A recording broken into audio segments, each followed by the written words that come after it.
True news অসমৰ দৰ্শকসকলক জানাবলৈ লৈছো এটা বিগ ব্ৰেকিং নিউজ।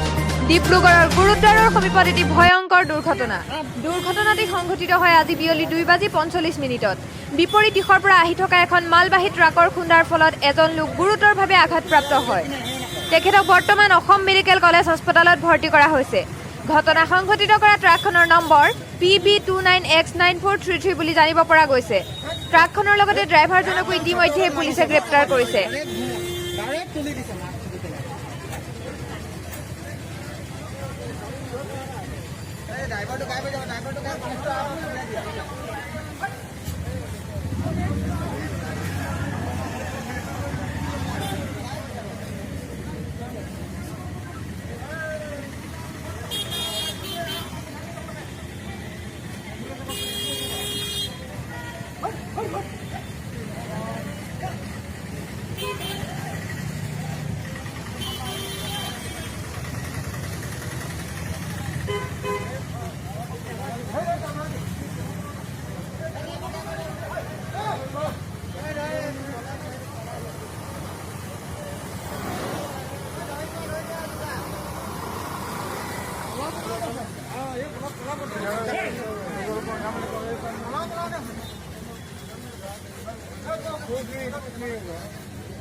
ডিব্ৰুগড়ৰ পৰা Bishal Chhetri report, true news Assam.